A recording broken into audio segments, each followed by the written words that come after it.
A Fort Worth building that was once home to secret Ku Klux Klan meetings is now a topic of quite the debate. Yeah, city leaders will soon take a vote to remove the Klan Hall from the list of historic landmarks. The next step would be demolition, but some say the history of the building makes it worth saving. Fox 4's DIONNE Anglin is at Fort Worth City Hall with that. DIONNE. That's right. Those who came here today to speak in favor of preserving the old Klan Hall include those of several different ethnicities. And today we got at least two perspectives on those who believe that it should be preserved and made into an educational landmark. Imagine the windows fixed. Imagine the crud torn down. Optimism for preserving a building with a past that includes ties to the Ku Klux Klan. This dilapidated red brick auditorium at 1012 North Main in Fort Worth back in 1924 was the home of secret KKK meetings. And that went on for 7 years.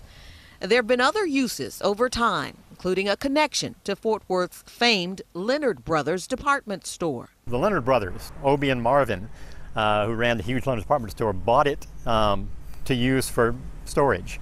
Also, it was a factory for the Ellis Pecan Company, to which retired columnist Bob Ray Sanders has a personal connection. My family owned land along the Trinity River that included a pecan grove.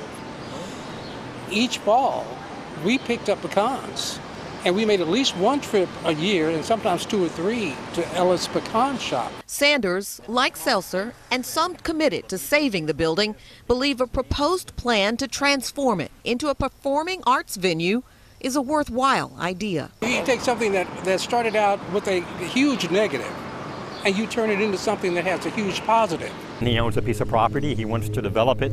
But they're up against the building's owner, who is trying to demolish it for something modern and more lucrative.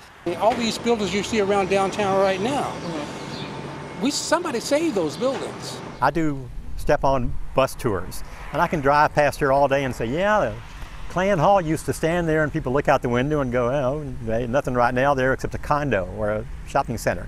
To be able to point to the building, stop and get out and talk about it, that's your historic moment. Now, the Historic and Cultural Landmarks Commission today voted in favor of keeping in place a 180-day waiting period before the owner can act either way. And during that time, some other scenarios for the site will be considered.